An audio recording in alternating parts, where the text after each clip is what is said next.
Hello and assalamu alaikum. I'd like to welcome each and every one of you to this webinar this afternoon, and participants alike. I know many of you are connecting in from charitable and humanitarian organizations around the world. By way of introduction, my name is Asim Lone. I am the CEO of Charity Right, and I will be leading the webinar today as your moderator. We have three really interesting speakers lined up, and but I'll talk a little bit about these speakers and what they'll be talking about a little bit later on, inshallah. As I said, I am the CEO of Charity Right. Charity Right is a school meals charity working with refugee communities in global South countries. We have done a lot of work in tech and AI, hence why I was invited to come and do this session. But in this session, I'm representing the Orphans Care Federation. OCF is an international umbrella organization based in Turkey that works to strengthen the orphan care sector through knowledge development, institutional quality, capacity building, partnerships, and advocacy. This webinar is one of a series of webinars that where OCF has brought together experts, practitioners, and institutions to discuss emerging issues affecting orphan care and to translate professional dialogue into practical guidance and stronger institutional readiness. This webinar, as you're aware, is the use of responsible AI in orphan care and humanitarian action. It's incredibly timely, given that artificial intelligence is increasingly influencing how humanitarian and child-focused institutions manage data, communicate, learn, report, and make decisions, while also raising important concerns related to child protection, privacy, bias, identity, culture, values, and human judgment. This discussion is not only about what AI can do, but how it should be used responsibly in orphan care and humanitarian action. And in this webinar, we'll be addressing three connected perspectives, the first being child protection and data responsibility, the second being the transition from artificial intelligence to artificial wisdom, and the third being institutional readiness and future skills. I would like to note that the webinar is being delivered in English with simultaneous Arabic interpretation and is intended for charitable and humanitarian institutions worldwide. If anybody wants to listen to the Arabic interpretation, there is a comment that we've pinned in the chat window for you to follow instructions on how to do that. And also any institutions wishing to learn more about OCF, its membership or its services may contact the Federation through its official platforms or by email at info@orphans.care. Okay, so before we get into the first speaker in the first session, let's just get through some housekeeping. So as I mentioned, this webinar is being delivered in English with simultaneous Arabic interpretation. We will try to make time for Q&A after each session, and those questions can be submitted through the Zoom chat and via social media platforms. The team will collect, summarize, and forward any questions.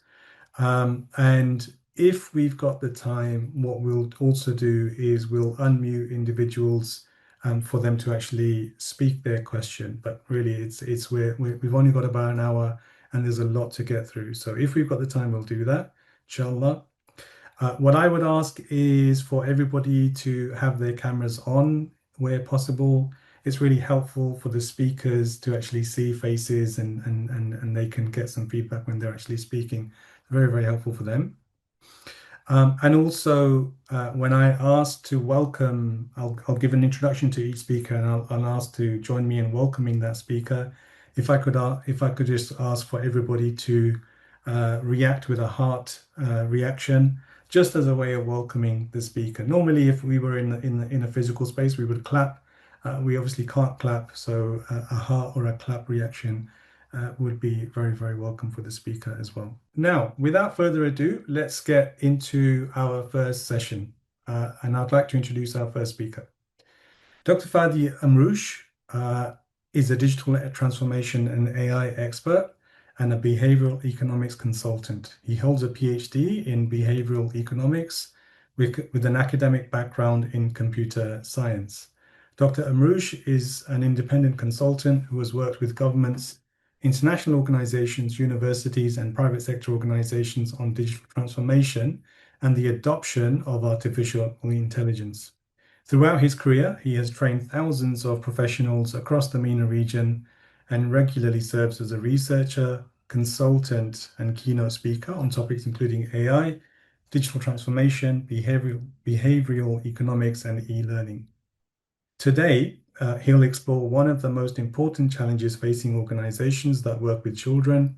How can we harness the power of artificial intelligence responsibly while protecting children's rights, privacy, and data security? I'm really looking forward to his presentation because one of the things that he'll be talking about is actually an experiment that we did at Charity Right around AI. But I'll leave that with him to talk more. Please join me in welcoming Dr. Fadi Amrouche. Thank you, Mr. Assam. I'm very excited to be with you today, and thank you for inviting me for this impressive workshop. So I will start my presentation. Actually, I would prefer, to switch off my camera because I'm not sure about the quality of the internet here because I'm traveling. So just to be in save mode, no more. Please, that's absolutely fine. Thank you. Okay, I will start sharing. Let me start with a difficult question. What if the child we see in a charity campaign is not a real child? The image may look real. The poverty may be real. The suffering may be real, but the person in the picture was created by artificial intelligence. This may give charities a new way to protect children's privacy and respect. But it may also make donors think they are looking at a real child and a real moment. Today, I will not say that AI images are always right or always wrong. I will look at where they can help, where the risks begin, and why charities must be open about using them. Charities are already using generative AI in their daily work. A 2024 survey of charities in the United Kingdom found that 58% were using it mainly to write website content and public messages. 39% were using it for communication inside the organization. 37% were using it for research and collecting information. And 24%, almost one charity in four, said they were testing it in fundraising. These numbers show that AI is no longer only a future idea. It is already part of charity work. AI-generated images are part of this change. They may solve a privacy problem because charities can show a difficult situation without showing a real child. But risks begin when the use of AI is hidden, when private information is placed in AI tools, or when an image is designed to create stronger feelings than the real situation. Charities use images because an image can explain a problem very quickly. A photograph of a child can make a distant problem feel close and personal. It can attract attention and encourage people to donate. But there is also a cost. A real photograph may show a child's face, home, school, health problem, poverty, or family situation. A young child may not understand that the photograph could remain online for many years. Other people may copy it, share it, change it, or use it for another purpose. So charities face a difficult choice. A real photo may feel more honest, but it may expose the child. An AI image is not a real photograph, but it may protect the child's identity.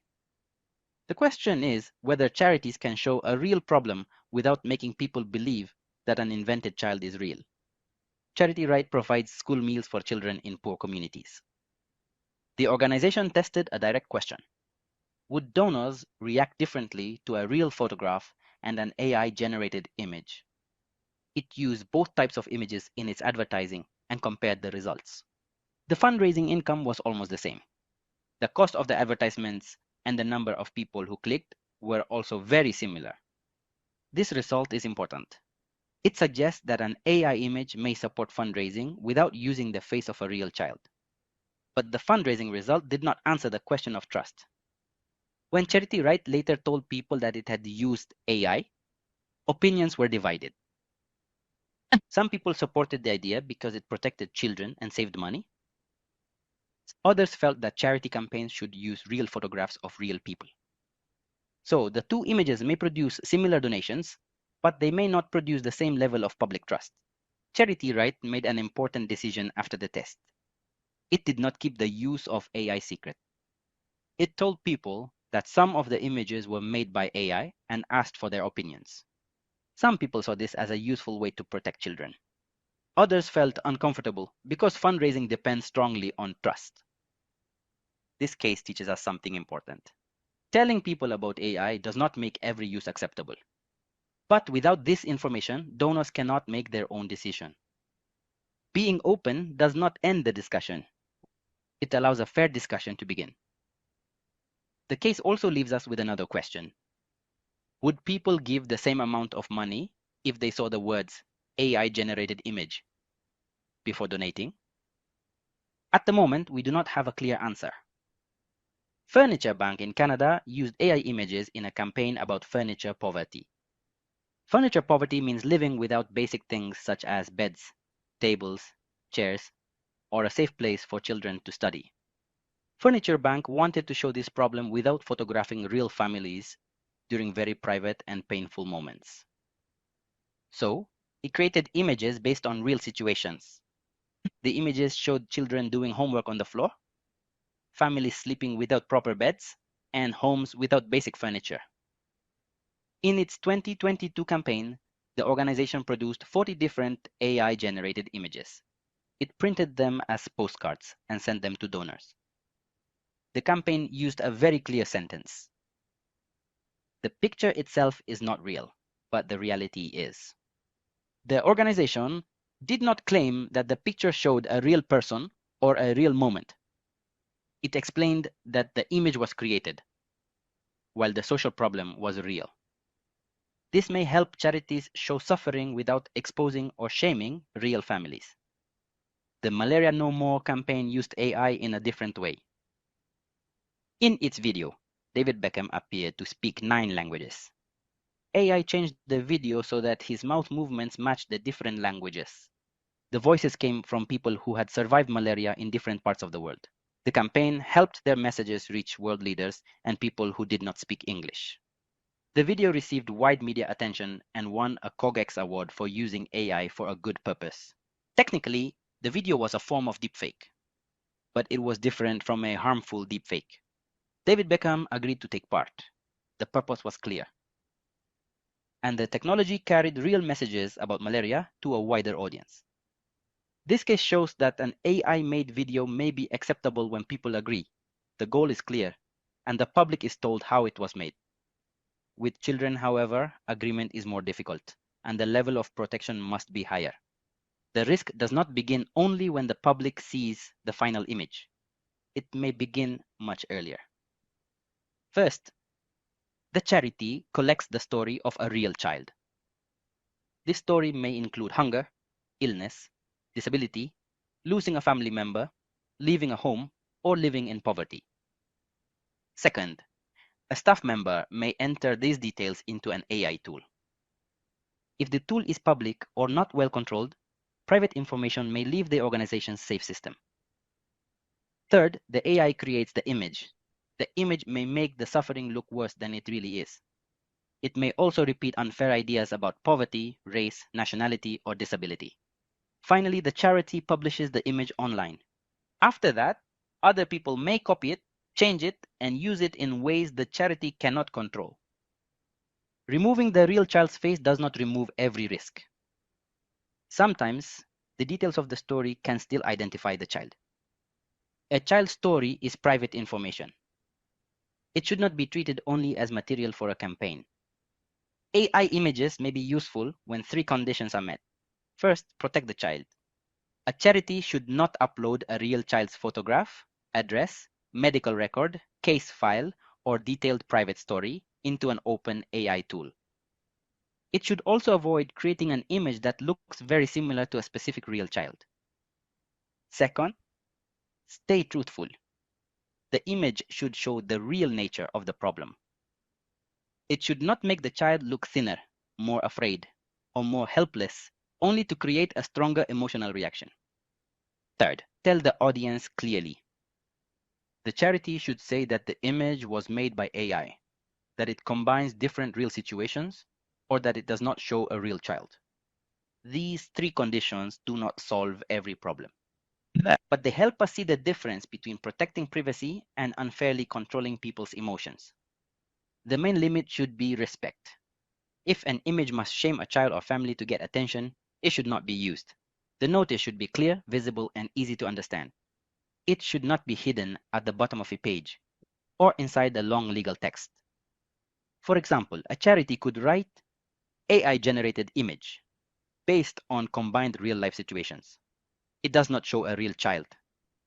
Or it could write, this image was created by AI to protect children's privacy. The situation reflects the real conditions faced by families supported by our programs. These sentences protect both the child and the donor. The donor understands that the image represents a real problem, but does not show a real person. This is also becoming a legal issue. Article 50 of the European Union AI Act includes rules about telling people when some content has been created or changed by AI, including deepfake videos. These rules are planned to apply from the 2nd of August 2026. For charities, following the law is only the starting point. Their work depends on public trust. A small hidden label may meet a legal need, but it may not be enough to protect that trust. AI-generated images are not always wrong. They may help charities tell important stories without placing real children in public view. But a good purpose does not remove every risk. A charity may say that it used AI to protect privacy. A donor may still feel misled if the image looks like a real photograph and no clear explanation is given. So charities need clear limits.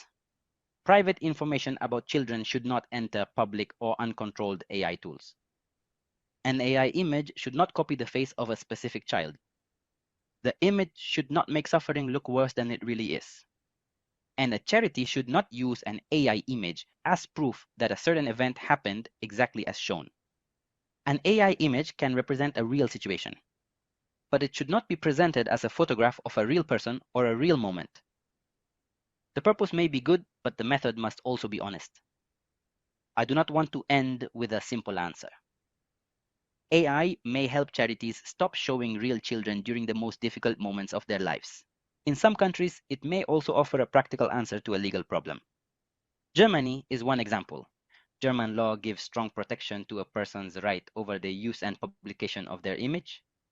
In general, an organization needs permission before publishing a photograph in which a person can be recognized. When the person is a child, the issue is even more sensitive. For charities, getting clear and valid permission may be difficult. A young child may not fully understand where the image will appear, how widely it may be shared, or how long it may remain online. An AI-generated image that does not show or copy a real child may reduce some of these legal and privacy risks. But it is not an automatic legal solution. If a charity enters a real child's photograph, private story, or medical information into an AI tool, it may still be using personal data. And even when no real child appears, the image may still mislead donors if they believe it is a real photograph. So AI may help solve one problem while creating another. Should charities always tell people when an image is AI generated? Will this reduce donations? Can a positive deepfake be accepted when everyone agrees and the purpose is good? We still need more evidence and clearer rules. AI may give charities a safer way to show a real problem. But the child must remain more important than the image, the campaign, and the donation. Thank you. Thank you so much, Dr. Fadi. What a brilliant presentation, and thank you for bringing that one in on time as well, mashallah. Dr. Fadi, I absolutely love the line from slide 10. If the image needs humiliation to work, it should not be used. I think that's just such a powerful line and principle. I think that really should govern all of what we do across the sector. So thanks very much for sharing that. Next speaker then is Dr. Ahmed Bozbur, Chairman of DECOM for Consultancy and Training and a strategy consultant, trainer of trainers and keynote speaker with over 30 years experience in the field. He holds a PhD in training curriculum design from the University of Oregon, alongside a postgraduate qualification from Humber College in Canada. Early in his career, he served as Assistant Undersecretary for Applied Education and for Manpower Planning in Kuwait. And since then, he's led strategic planning initiatives for government and private sector organizations across Kuwait, Qatar, Oman, the UAE. Drawing on decades spent at the intersection of policy, human development, and organizational strategy, Dr. Bozbur will be taking us from artificial intelligence to artificial wisdom, exploring what human judgment, dignity, culture, and values must mean in an AI-driven world. Please join me in welcoming Dr. Ahmed Bozbur. Okay, Bismillah ar-Rahman ar-Rahim. Let me start with the most peaceful and sincere welcome by saying Assalamu alaikum wa rahmatullahi wa barakatuh. And I also express my thanks to those who organized this webinar and make it happen and gave us the opportunity to be together in this room and gave me the honor to present the topic of from artificial intelligence to artificial wisdom. We all know what AI can do. Example, this picture that you can see now on the screen, isn't it? Can you see the child with 6 fingers in his hand? This is when AI being used unwisely. That's why we need to tell the organization how to transform its activities from artificial intelligence to artificial wisdom.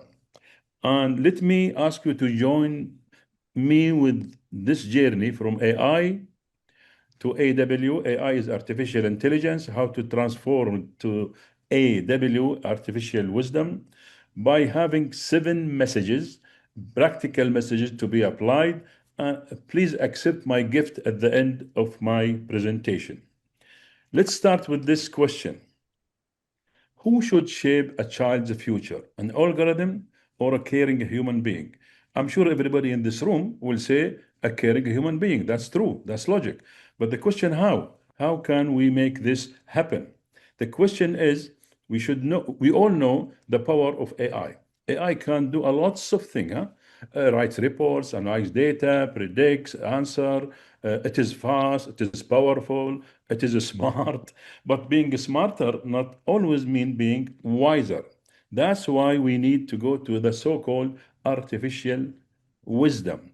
By the way, by artificial wisdom, I don't mean that the machine should be wise. It's not a human being. It's a machine. By this, I mean how to make culture in our organization a culture of artificial wisdom, which means a culture of people who are using the AI in a very wise way, which will lead us to the question. 7 messages we will talk about now that if you take care of them, you will lead your organization from AI to AW. Message number 1. Use AI as a partner, not as a parent. If you use it as a parent, by the way, then you will depend on it. You will limit your thinking. You will let the AI making decisions instead of you.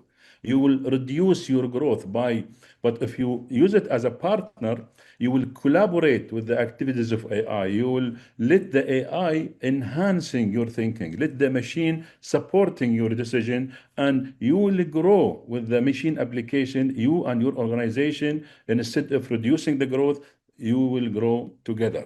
That's number 1. Message number 2. Please try to differentiate, make a big barrier between what AI can do and what AI must never do. AI can do a lot of things, as we know, but please don't let the AI, don't handle decision to it. Don't give him the chance to make judgment. Don't give him the chance to interfere with the feeling of the child or of the caregiver. These kind of things need to be differentiated between what can AI do and what AI never must do. Number 3, every AI-based decision should have a human face, not a human signature. There is a child and there is a file. There should be a human being in between. What should this human being do? First, do not move any automated recommendation came from the AI applications and transfer it directly to the file of the child. Do something in between. Examine the case. Understand the circumstances. Consider the possible impact of this data, of this information on the child. Then, after this kind of intervention, you can transfer this kind of information to the file. That's why we are saying we don't need a signature. If you sign only without having a human face, then you are not meeting message number 3. Go to message number 4, please. When you don't let the AI see the orphans file as a pure data, as a processed information, as only stored knowledge or stored records. System efficiency is good, but is not enough. What we need to do here is to train our AI to see the child dreams, fears, memories. Every child have a dream of his future. They have fears inside themselves about that will not appear in the report. They have memories with their memories from the past. They might have cultural differences, language difficulties, family history, whether the history of the family he came from or the history of the family he going to. So having an AI being trained to this, that's when you are meeting message number 4. Message number 5, train the people, not just the AI. What does that mean? That means do not invest as an organization, do not invest too much in the latest AI technology, the latest AI application, the latest AI model. Please train the people who are using this model and application. By the way, by training the people, I don't mean the technical training, just the technical instruction. No, I mean train the people on something extra. Train them how to critical thinking skill, using their critical thinking skill to judge the AI result, how to protect data protection knowledge, how to feel confidence and have confidence in questioning any AI result came from the AI application. This kind of training I'm talking about in message number 5, which means the more you are using the technology in a proper way, the more you are trained the people in a proper way, the more you are having a responsible AI, which begins with responsible, well-trained people. Last one, number 6, which is, I think it summarizes all the above. Children are not data. Children are lives. What does that mean? That means as a caregiver, when you see the file, when you see the case, when you have this orphan or child in front of you, please listen carefully to this statement that sometimes it is inside the mind and the heart of the child, and he would like to express it. What is it? When the child says, I have a story. I have a story. Listen to it. Listen to it. Take it from me, not from the file. Take it from me, not even from another caregiver. When you do all these 6, that means we are dealing with the transformation from AI to a W. Then to summarize, number 1, use AI as partner, not as a parent. Number 2, please differentiate but what AI can do and what it should not do. Number 3, please have a human face, not only a human signature, having a human intervention between the file and the child. Number 4, when AI sees the file, we should see the real child, not the child file, the child himself, his feeling, his fear, his dreams, and so forth. Number 5, train people, not only AI systems. And we said that different kind of training need to be done in this way. And number 6, we are lives, not data. Listen to the story when a child say, I have a story. And there is number 7. Oh, what is number 7? Number 7 is a gift from Dr. Ahmed Bozber. Can you accept it? Will you accept it? Please. some people will ask me, Dr. Ahmed, how can we apply these 6 messages in our organization? We need a practical guideline. We need something to do, not only something to learn. Of course, try to scan this, because this is my gift. This is a training prompt that will help you using these 6 messages and apply them directly in your organization. How?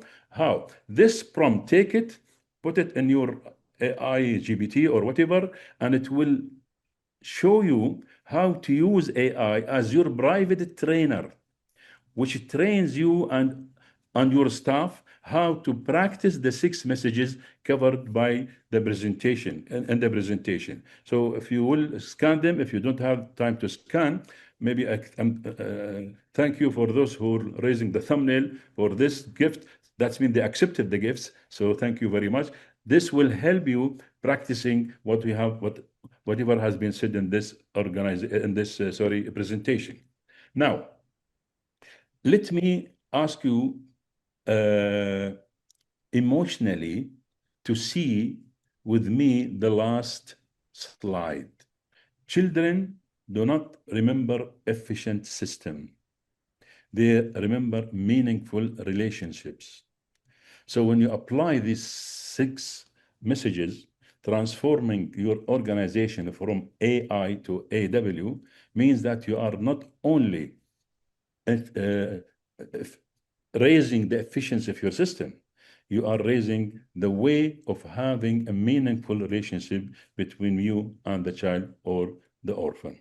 I started this presentation with saying Assalamu alaikum, and let me finish it also with Assalamu alaikum. From Kuwait, this is Dr. Ahmed Mohammed Bouzabar. I made it short so that I can save time for my next presenter. Thank you very much for giving me this opportunity. Wassalamu alaikum wa rahmatullahi wa barakatuh. Thank you. Thank you so much, Dr. Ahmed. Really, really excellent presentation. And it was such I just love how you are putting at the heart of this. Let's move on to the next speaker. Our next speaker is Dr. Ahmed Azir, CEO and co-founder of DigiSteps, a digital transformation company helping organizations, businesses, and NGOs innovate and drive sustainable change. With over 18 years of leadership experience, he's worked across NGOs, banking, and digital transformation, and has managed large-scale projects with portfolios exceeding $500 million, mashallah.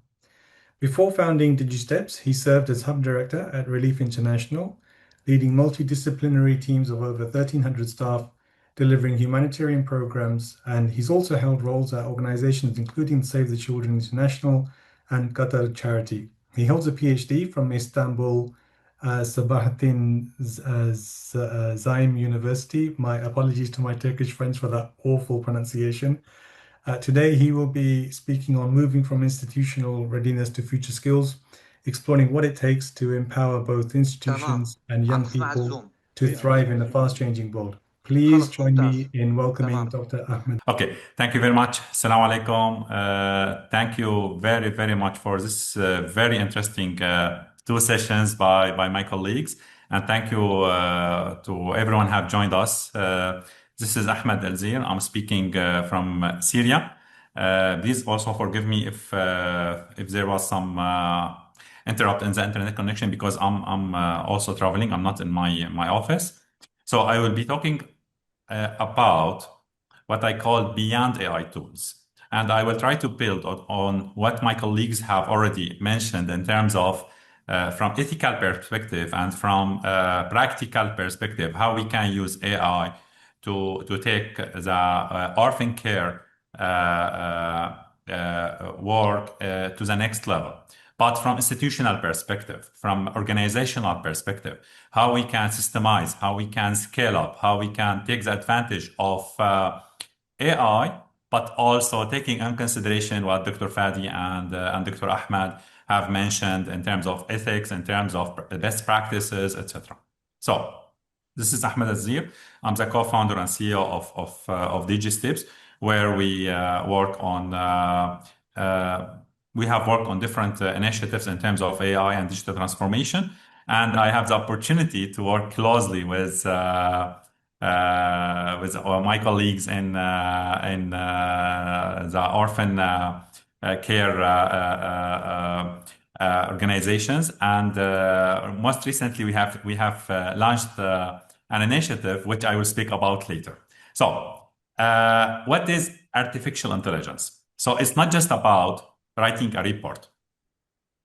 I think there's a problem. Just 1 second. You see my screen, right? Yeah, we can see. Yeah. Okay.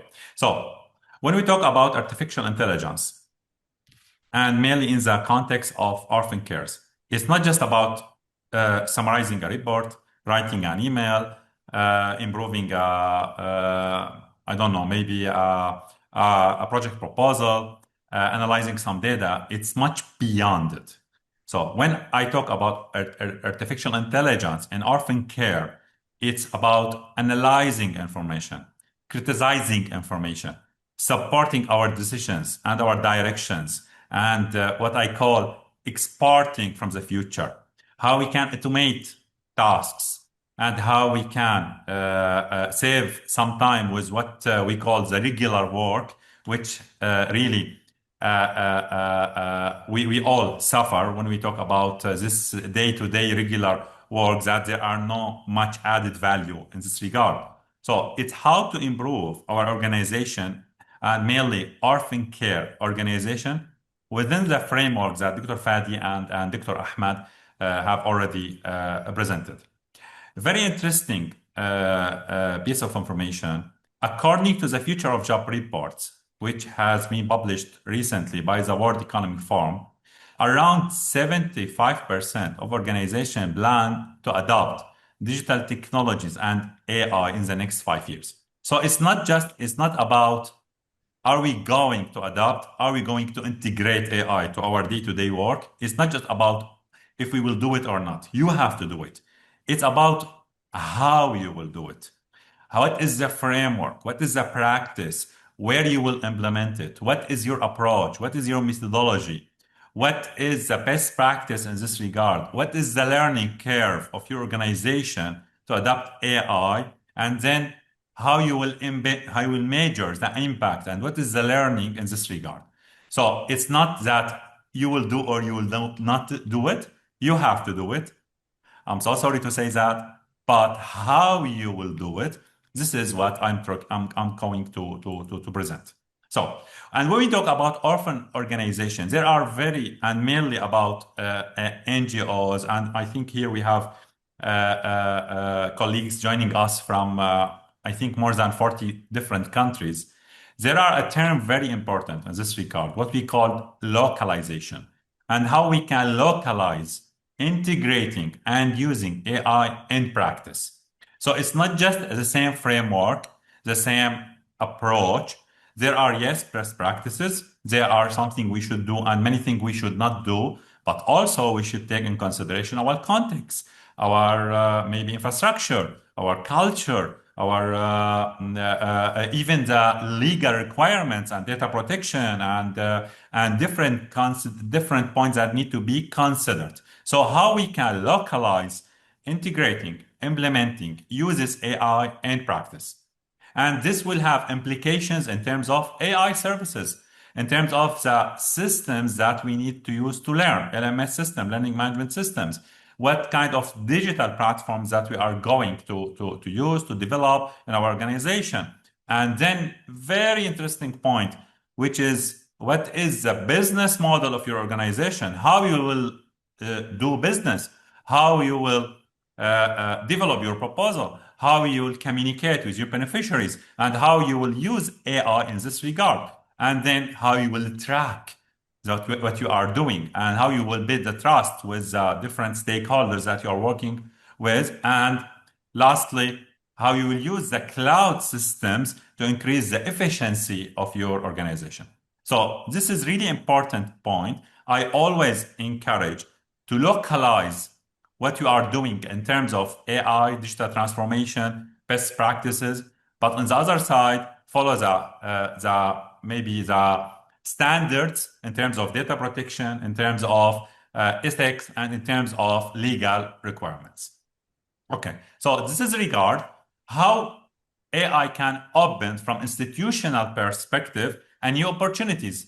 And here I will not dig in details. I will just try to present some opportunities for your organization that you can integrate the use of AI and build your own framework, taking in consideration the best practices and standards.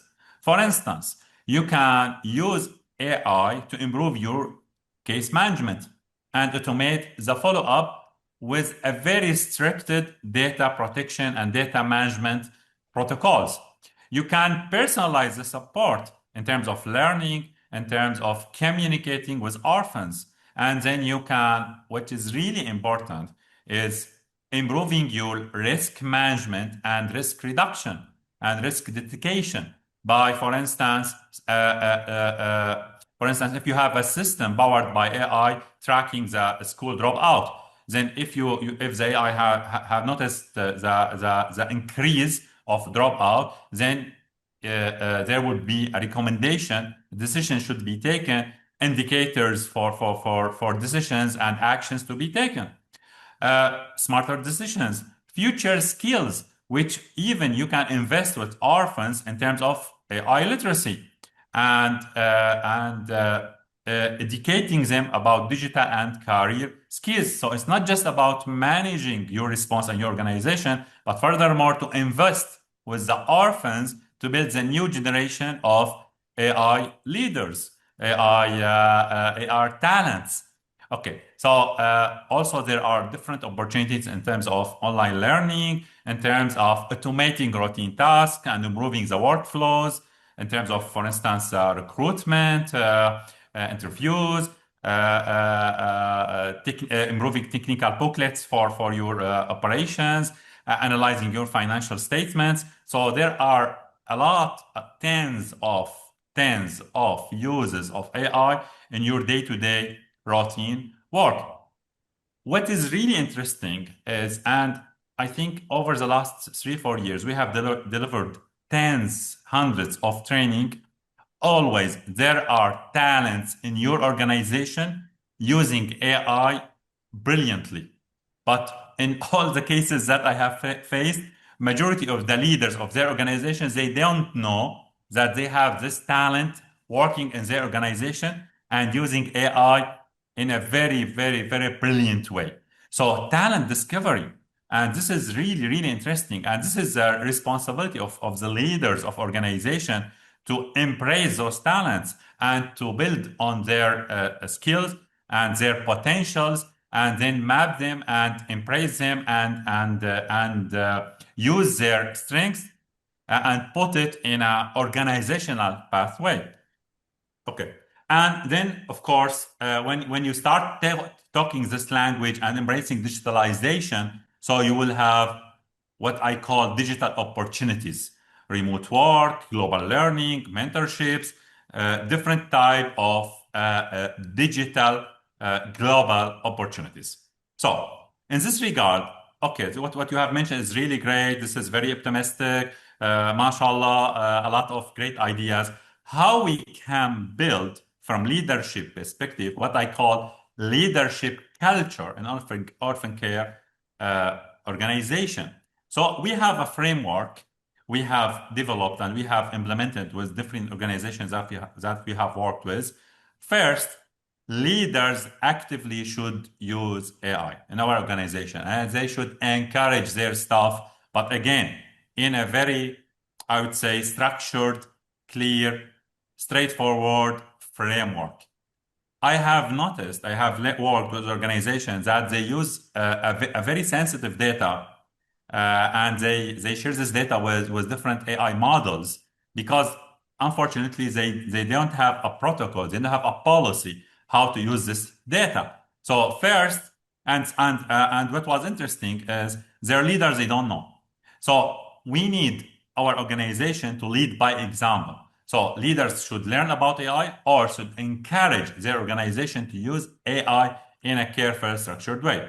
And then encourage experimentation. So open the safe space to test and to work with experts. And what I call build AI literacy. On a daily basis, there are new technologies, there are new models, there are a lot of great upgrades. And by the way, when we say AI literacy or digital literacy, this has been also mentioned by the Future of Jobs as one of the most important skills in our organization. So we need to understand the capabilities and limitations, and then how we can improve, how we can build on what we know, and how we can have what we call lifelong learning in terms of AI and literacy. Then, of course, we need to empower our team, and then we have the governance, and we hold people accountable, and we put the human in the center, as Dr. Ahmed mentioned in this regard. So then we need coaches, we need experts, and here what we call digital and AI coaching. So I have also worked on a framework with my colleagues in the company. First, we need to listen.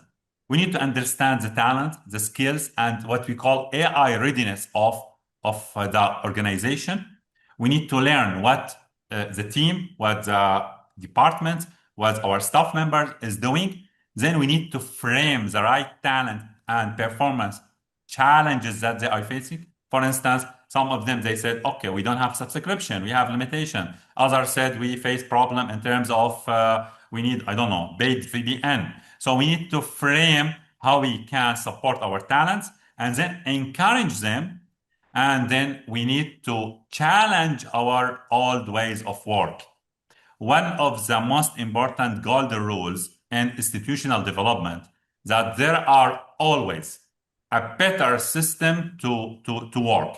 What we know in terms of our current systems, policies, and procedures, there are always better systems. So we need to first challenge our system, challenge our ways of work in this regard. And of course, we need the support from our leaders, our supporters. So I call it the framework of supporting the team members and organizations in terms of embracing AI. Okay, so we have a very, very interesting theory of change. First, if you don't have the leadership commitment to support organization in terms of embracing and using AI, so you will have some problems. So it needs a leadership commitment.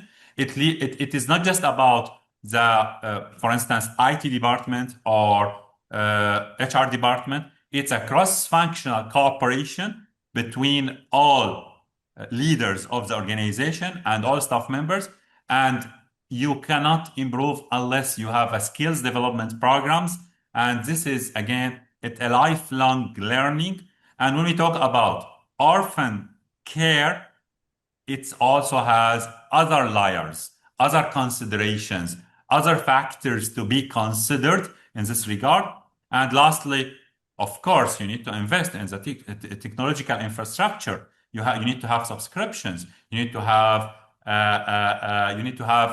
cybersecurity infrastructure. You need to have, for instance, firewalls, etc., etc. So how we do it? Okay, great talk. How we can do it? Very simple. First, we identify our organization. We identify, we check, we understand what we are going to do. We implement what I call Digital Organization Capacity Assessment, DOCA. In our organization, we know what we call OCA, Organization Capacity Assessment. So I recommend to implement what we call Digital Organization Capacity Assessment. Around 11 outcomes you need to consider. You need to check, you need to test, you need to assess. Then you have a drafted roadmap. This roadmap need to be checked, need to be discussed with your team members. Then you finalize it, and then you start implementation. And when you talk about implementation, you always evaluate, you always adjust, you have a learning curve. And then what we are going to do, is it just a subscription on ChatGPT? Of course not. Maybe you can, for instance, develop organization chatbot, or you can build internal platforms, and then you start training those platforms in your data. Of course, you need to work on AI capacity building programs. So there would be different initiatives, different improvements in this regard when we talk about when you finalize your assessment by experts. it's not just you. You need experts from outside the organization who can support your organization to have a roadmap to implement and integrate AI in this regard. And then, okay, you have what we call the tree of a successful adaptation of AI. So you need to have a strategy. First, it's not just a random implementation. Now, we have what I call random implementation, random integration of AI in our organization. And I'm sorry to say that this would have a significant negative impact on your organization from legal perspective, from data protection perspective. If, for instance, one of our media staff members published a photo for a child, as Dr. Fadi mentioned, and harass the policies, this would have a significant legal consequences on the organization. So you need to have a strategy. You need to have infrastructure. And then sometimes for some specific organization, from localization perspective, you may develop AI applications tailored for your organization. And then by day, you will have what I call AI organization development path. All of this, unfortunately, will not work unless you have a change management framework.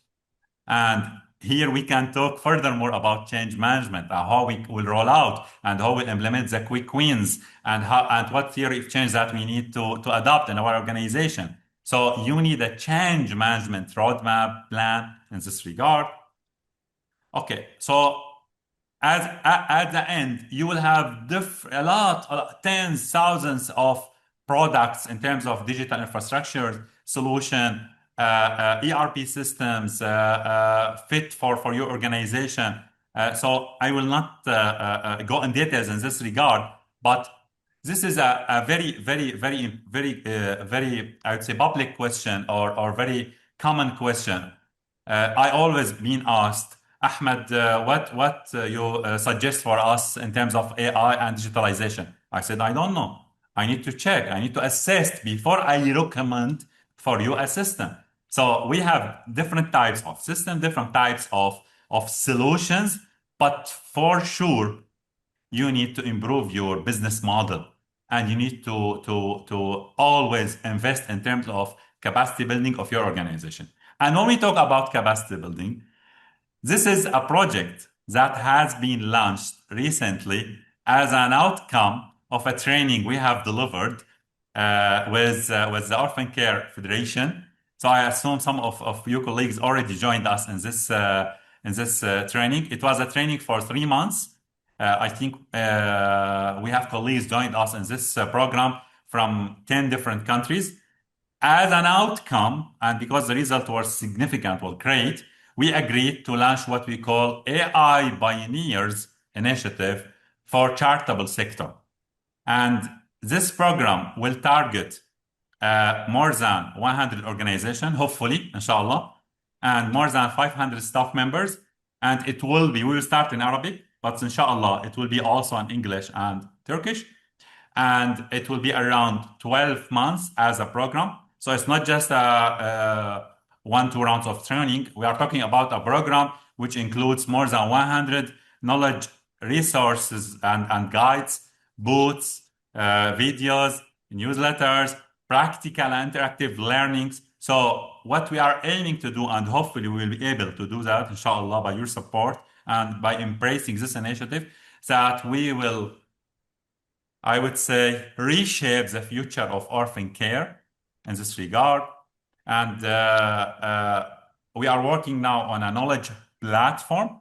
It will be the mind of this initiative.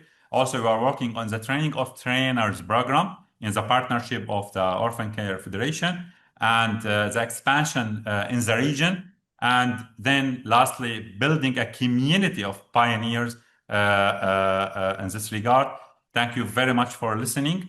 And thank you very much again for my colleagues in the Orphan Care Federation. You are really great. You are doing a lot of very, very great job. And also thank you for my colleagues who started the sessions. It was fantastic. And thank you. And this is my account. You can follow me on LinkedIn and different social media platforms. Over. Dr. Ahmed, thank you so much for that really, really, really useful stuff and some really good frameworks there for us all to learn from. Thank you ever so much, and thank you to all of the speakers.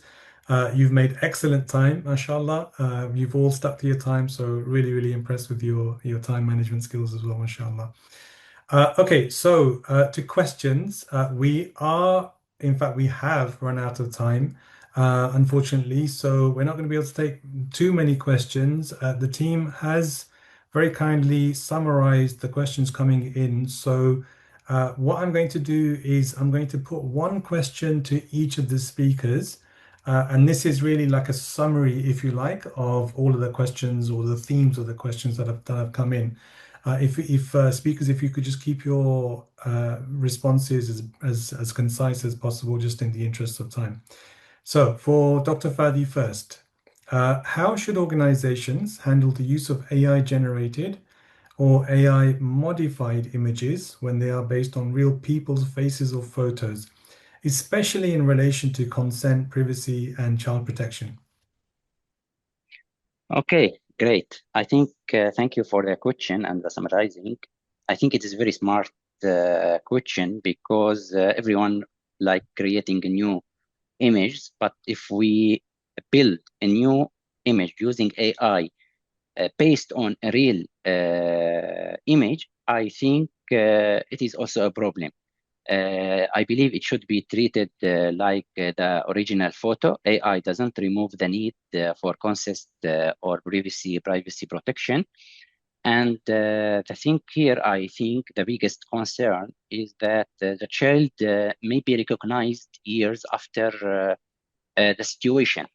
And in online, as you everyone maybe know, anything is online maybe could not be deleted. So using real faces, I think it is more critical than building a new image using AI. So I could recommend that instead of that, building new AI images and mentioning in clear way that it is AI generated, as I said in the presentation, according to real situation, and ensure the compliance with the privacy and child protection laws.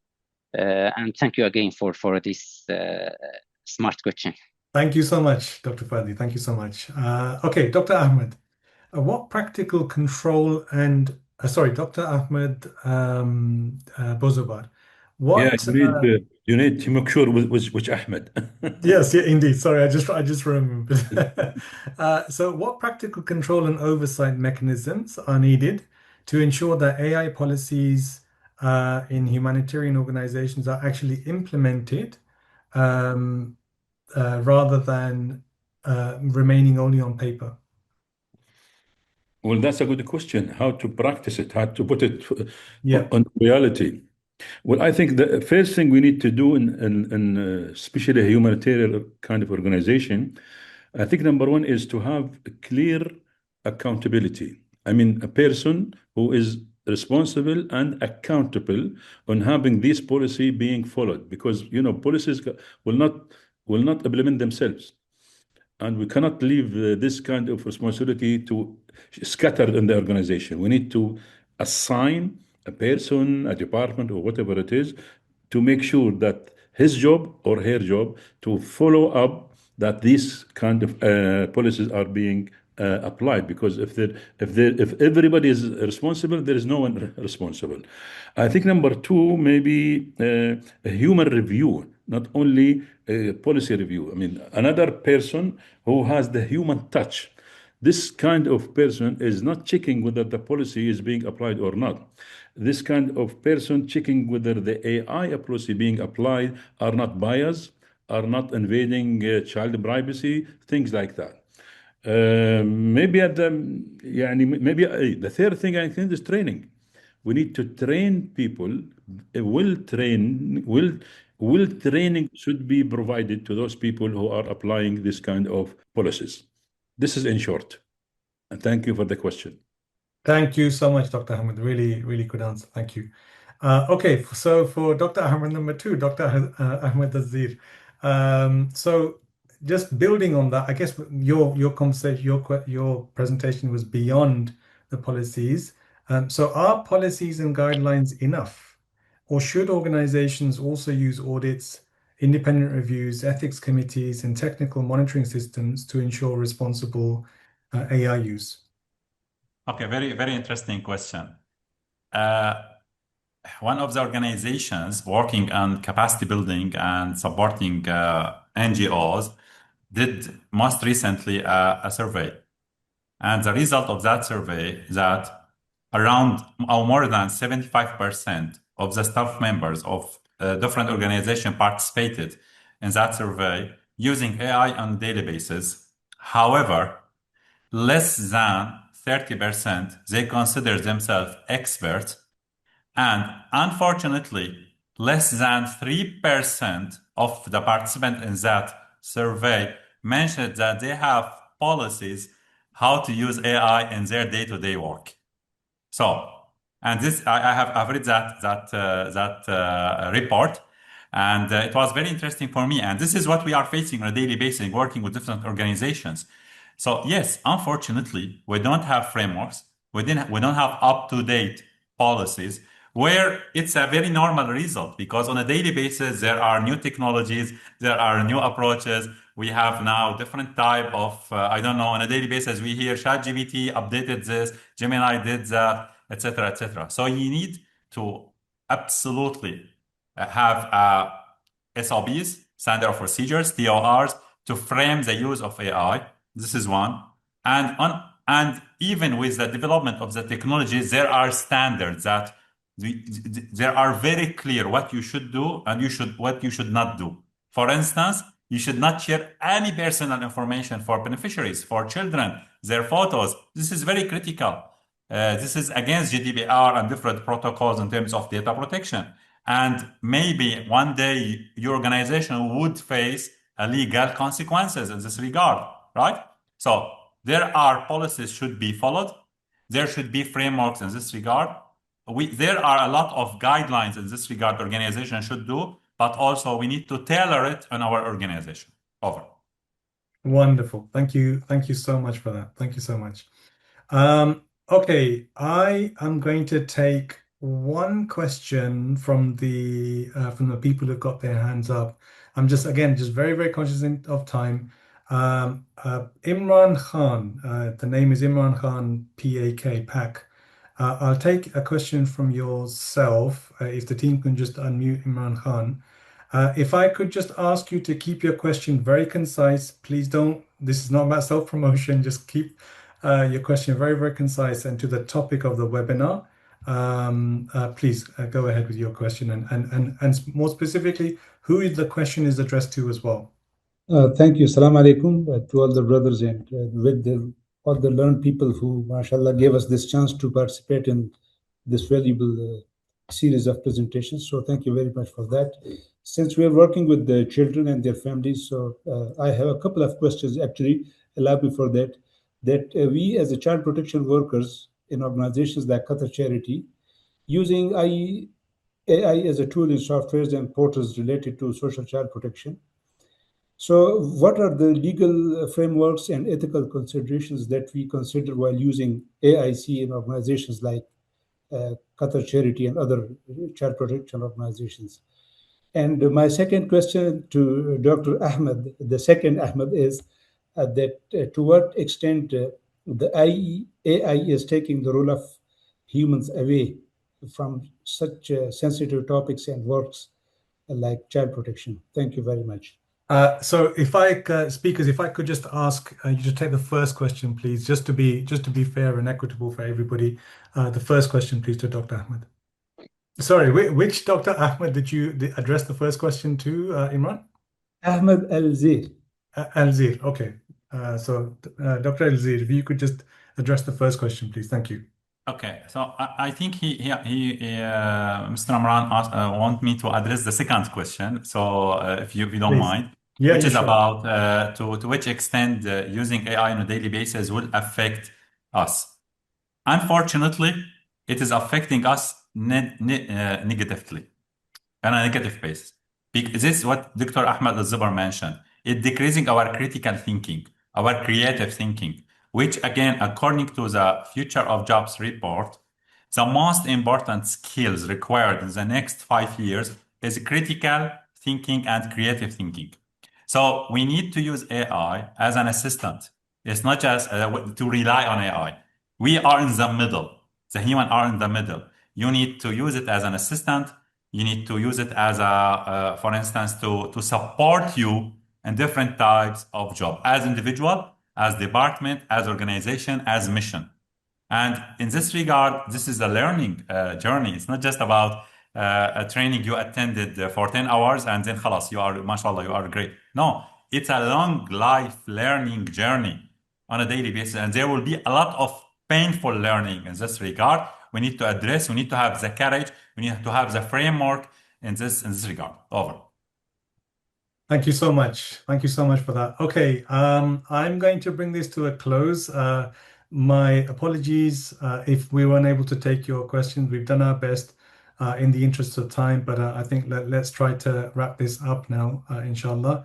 And so just in closing then, just to remind everybody that the discussion highlighted on the 3 connected messages. The first was on AI in orphan care must begin with child protection, responsible data practices, privacy and clear safeguards. The second was technology must remain guided by human judgment, dignity, identity, culture, values, and the human touch at the heart of care. And the third was responsible AI should lead to practical readiness, helping institutes use AI realistically and safely while also supporting meaningful future skills for young people. I also just want to make a note that following this webinar, so this webinar is not just about the discussion, but really it's the start of a discussion.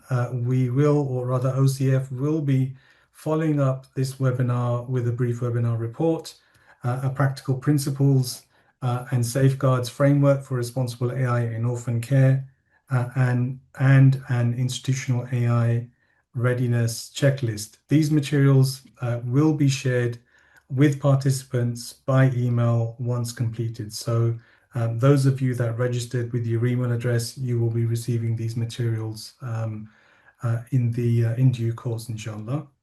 And as I mentioned earlier on, those institutes interested in learning more about OCF, its membership services, possible areas of cooperation, please do contact the Federation through its official communication channels or by email.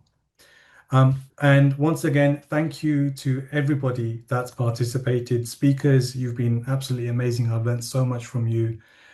And the questions as well were really, really brilliant. And to OCF, the team at OCF, thank you for really putting together a wonderful, wonderful webinar. So with that, I wish you all well. Have a good day. And hopefully we'll cross paths again soon. Thank you very much. May I say something? Thank you. You are a very good, very tough and good program coordinator. And thanks to the interpreter. This is so we don't forget the interpreter. Thank you very much, Mrs. Huda. Thank you, everybody. Ms. Huda. Brother Asim, that was very wonderful. Thank you very much. Thanks, Thank you so everyone. much. Thank you. so much. Thank you, everybody. Thank you. Take care. Assalamu Assalamu alaikum. alaikum. Wa alaikum salam wa rahmatullahi wa barakatuh.